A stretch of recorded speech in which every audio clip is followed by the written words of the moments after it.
এদিকে বিএনপির স্থায়ী কমিটির সদস্য আমির খসরু মাহমুদ চৌধুরী বলেছেন, আগামীতে যারা বিনিয়োগ করতে চায় তারা নির্বাচনের অপেক্ষায় আছে। রবিবার সন্ধ্যায় ব্যবসায়ী নেতাদের সাথে বিএনপি মহাসচিব মির্জা ফখরুল ইসলাম আলমগীরের বৈঠক শেষে এই তথ্য জানান তিনি। আমির খসরু বলেন, অর্থনীতিকে রক্ষায় সবাই মিলে কাজ করতে হবে। ভবিষ্যৎ অর্থনীতি বিনিয়োগের সম্ভাবনা রক্ষা করতে হবে উল্লেখ করে তিনি বলেন, এলডিসিতে উত্তোলন স্থগিত করা প্রয়োজন।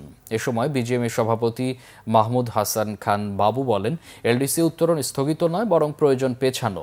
এই মুহূর্তে এলডিসি উত্তোলনের জন্য প্রস্তুত নয় বাংলাদেশ। বৈঠকে 11 জন শীর্ষ ব্যবসায়ী নেতা অংশ নেন। বাংলাদেশে যারা ব্যবসায়ীটা আছে, বিদেশি বিনিয়োগকারীরা আছে, আগামীতে যারা বিনিয়োগ করতে চাচ্ছে, সকলের একটাই কথা যে সকলে নির্বাচনের অপেক্ষায় আছে।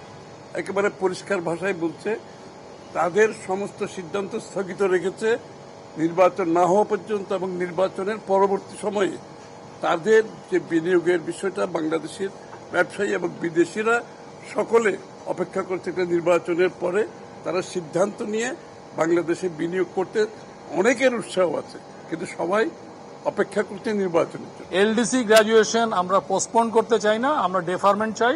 সেটাও বলেছি নির্দিষ্ট মাত্র 3 বছরের জন্য, এবং 3 বছর ডেফারমেন্ট এই জন্য লাগবে, আমরা এখনো প্রস্তুত না